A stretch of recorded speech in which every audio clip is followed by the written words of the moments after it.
Hello दोस्तों, स्वागत है आप सभी का हमारे इस यूट्यूब चैनल पर जिसका नाम है ऑल सॉल्यूशन फॉर टीचर। तो दोस्तों, बिहार में शिक्षक बहाली क्या 2019 में संभव है?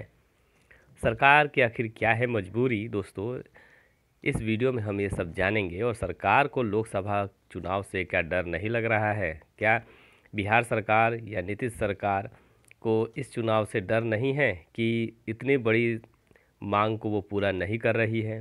तो क्या बहाली जो है अंततः 2020 तक चली जाएगी? तो देखते हैं पूरी खबर, अंत तक बने रहिएगा दोस्तों। और जो दोस्त मेरे साथ नए जुड़े हैं या इस चैनल पर पहली बार आए हैं, चैनल को जरूर सब्सक्राइब कर लें, लाल वाला बटन दबा दें और साइड वाला बेल आइकन भी, ताकि उनको आने वाला नोटिस जो है और नॉलेजफुल वीडियो मिलता रहे और उनका ज्ञान बढ़ता रहे और कोई भी अपडेट से वो बचे नहीं। तो चलिए दोस्तों, शुरू करते हैं। दोस्तों, जैसा कि आप जानते हैं कि 2011-12 से जो है बिहार में शिक्षकों की बहाली नहीं हुई है। 7 से 8 साल होने वाले हैं और शिक्षकों की बहाली बिल्कुल रुकी हुई है। और जब नीतीश सरकार से पूछा जाता है, एक बार मधुबनी में उन्होंने ये बहुत गुस्से में बोला था कि 4 लाख शिक्षकों को तो नियोजित कर चुके हैं, अब क्या, ये उन्होंने बोला था। तो उन्हें डर नहीं है कि लोकसभा चुनाव में क्या परिणाम आने वाले हैं। उनका और उनकी सरकार का तो बस यही कहना है कि जो ये विवाद है समान काम समान वेतन का, वो सुप्रीम कोर्ट में है और जब तक वहाँ से फैसला नहीं आता है, जब तक ये कुछ भी नहीं करेंगे, यानी नियुक्ति या बहाली नहीं करेंगे। तो देखते हैं दोस्तों, क्या अगर सुप्रीम कोर्ट से फैसला आता है तो क्या ये नियुक्ति करेंगे? जैसा कि आप सब जानते ही हैं कि 2017 से ये मुद्दा जो है कोर्ट में चल रहा है और मामला सुरक्षित है सुप्रीम कोर्ट में। और सुप्रीम कोर्ट में दोस्तों कभी भी फैसला आ सकता है, आज भी आ सकता है, कल भी आ सकता है, परसों भी आ सकता है। ये अचानक ही फैसला आएगा दोस्तों। और जब आएगा तो क्योंकि नेशनल लेवल का मामला है, तो नेशनल लेवल का मामला है तो इसीलिए इसमें इतनी देरी लग रही है। और कोई राजनीतिक कारण नहीं कह सकते हम कोर्ट पे, क्योंकि सुप्रीम कोर्ट का मामला है तो आप समझ न्याय जरूर होगा और हमारे ही पक्ष में होगा। हम सब शिक्षकों के पक्ष में ही रहेगा। थोड़ा इंतज़ार करना पड़ेगा, परंतु आएगा फैसला दोस्तों। सरकार को इसलिए भी डर नहीं है लोकसभा चुनाव का, क्योंकि उनकी सीट जो है दोस्तों, ये राजनीतिक कारण है कि उनकी सीट जो है वो सुरक्षित है 2020 तक। इसीलिए वो इतने शिक्षकों की मांगों को, चाहे वो आंदोलन कर रहे हैं, चाहे ज्ञापन सौंप रहे हैं, हर एमएलए को सौंप चुके हैं, डीएम से मिल चुके हैं, लेकिन नीतीश सरकार ने कभी भी ये नहीं कहा है अभी तक कि हम शिक्षकों की नियुक्ति करेंगे। अगर इच्छा शक्ति होगी, राजनीतिक इच्छा शक्ति होगी, तो जैसे उत्तर प्रदेश में हो रहा है, वहाँ पे 2 बार शिक्षकों की जो है एग्ज़ाम हो चुके हैं, एक बार सक्सेसफुल कंडक्ट करा चुके हैं और एक बार अभी भी वो मामला कोर्ट में है, लेकिन वो जल्दी ही फैसला हो जाएगा।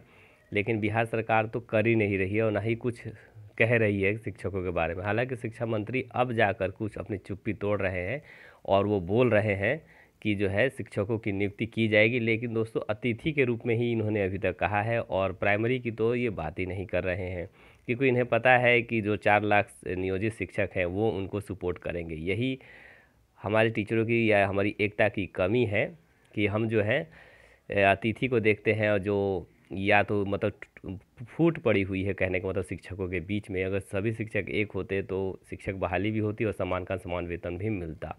क्योंकि अगर आप प्राइमरी के हैं तो आप नियोजित शिक्षकों का सपोर्ट नहीं करते हैं, यदि आप नियोजित शिक्षक हैं तो प्राइमरी जो अभी नई भर्तियाँ आ रही हैं उनका सपोर्ट नहीं करते। यानी एकता की कमी के कारण ही ये राजनीतिक फ़ायदा उठा रहे हैं, नहीं तो इस लोकसभा चुनाव में सरकार ज़रूर आपकी सुनती और वो प्रेशर में आते। उनको मालूम है कि एकता की कमी के कारण जो है कोई भी मतलब कोई फैसला नहीं हो सकता है या उनको कोई प्रभाव नहीं पड़ेगा, उनको कुर्सी निश्चित बची रहेगी।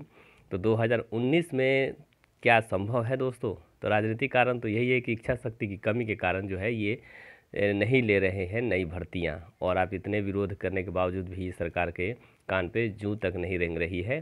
तो देखते हैं, वो तो समय ही बताएगा। जब तक सुप्रीम कोर्ट से फैसला नहीं आ जाता है तब तक सरकार पर भी दबाव नहीं पड़ेगा। हालांकि 2019 में जो है अगर सरकार चाहेगी तो नियुक्ति कर लेगी, लेकिन 2020 में तो दोस्तों हमारा जो विश्लेषण है उसका कहना यही है, मानना यही है कि ज़रूर जो है 2020 में डेफिनेट जो है नियुक्ति प्रक्रिया शुरू होगी, क्योंकि उस समय होगा विधानसभा का चुनाव। तो विधानसभा का चुनाव होगा तो जाहिर है कि वो नीतीश सरकार की कुर्सी का चुनाव है, तो उसमें वो ज़रूर इसको चुनावी मुद्दा बनाएंगे। हालांकि हमारी तो पूरी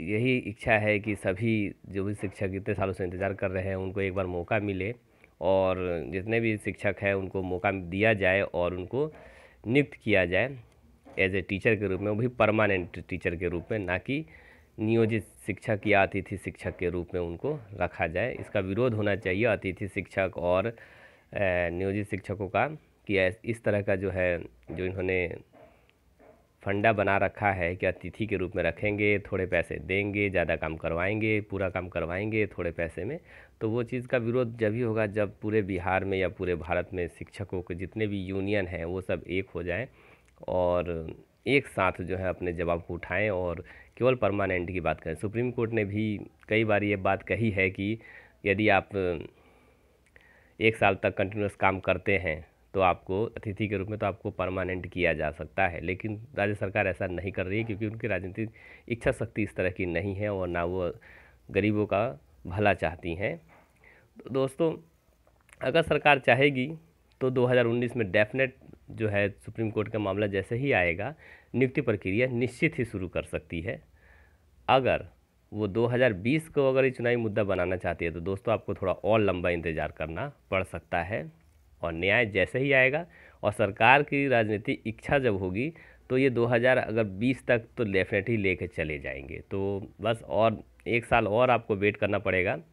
तो बहुत से साथियों का कमेंट आ रहा था कि कब से शुरू होगा सर, कब से शुरू होगा, मतलब वैकेंसियाँ कब आएंगी हैं। तो कई लोग नेगेटिव भी चले गए हैं विद्यार्थी, हम उनसे यही कहेंगे कि आप नेगेटिव ना सोचें और जितना थोड़ा इंतज़ार किया थोड़ा और इंतज़ार कर लीजिए। नियुक्ति तो डेफिनेट होने वाली है, और नियोजन तो नहीं होगा दोस्तों, नियुक्ति की जाएगी आप सभी को, क्योंकि नियोजन प्रक्रिया तो समाप्ति हो गई है। नियुक्ति सही रहेगा, परमानेंट रहेगा, 9300 का स्केल मिलेगा आपको। तो यही सारी खबरें हैं दोस्तों, लेकिन जब तक सुप्रीम कोर्ट से मामला निपटता नहीं है तब तक हम कुछ भी नहीं कह सकते हैं, और सुप्रीम कोर्ट से मामला कभी भी आ सकता है दोस्तों, ये ध्यान रखिएगा, कभी भी, आज भी, कल भी, परसों भी, ये अचानक ही फैसला आएगा, इसकी प्रिडिक्शन नहीं की जा सकती है। और रही बात लॉ की, तो 6 महीने का इन्होंने होता है सुप्रीम कोर्ट में, कोई भी मामला 6 महीने तक रह सकता है। 6 महीने के बाद, अब 6 महीने होने वाले ही हैं इसकी मामला सुरक्षित होने के, तो अगर आता है तो देखते हैं, आचार संहिता भी लागू हो जाएगी इस बीच। तो कुल मिला के यही लग रहा है कि जून जुलाई, सब कहने के लिए तो मार्च भी कह रहे हैं कि मार्च में हो जाएगा, लेकिन जब फैसला आएगा तभी मार्च में होगा, ये ध्यान रखिएगा। तो दोस्तों, फैसला आएगा तभी मार्च में आपकी नियुक्ति की प्रक्रिया शुरू होगी, नहीं तो 2020 तक ये खींच के ले जाएंगे, क्योंकि लोकसभा चुनाव है, इसीलिए नीतीश सरकार पर इसका कोई प्रभाव नहीं है और ना कोई दबाव है कि हाँ हमारी कुर्सी चली जाएगी। और ये इनकी कुर्सी जाएगी 2020 में, जब विधानसभा के चुनाव होंगे, तब इनको डर लगेगा और तब जाके ये आपकी बातों को मानेंगे, सभी शिक्षकों की बात मानेंगे। और दोस्तों, वीडियो देखने के लिए थैंक यू दोस्तों। हम फिर आपके सामने हाजिर होंगे ऐसे ही महत्वपूर्ण खबर को लेकर फुल एनालिसिस के साथ। तो थोड़ा और वेट कीजिए और नेगेटिव ना होइए और हौसला रखिए, अंततः आपकी ही जीत होगी, हम सब टीचरों की जीत होगी। तो वीडियो देखने के लिए थैंक यू दोस्तों।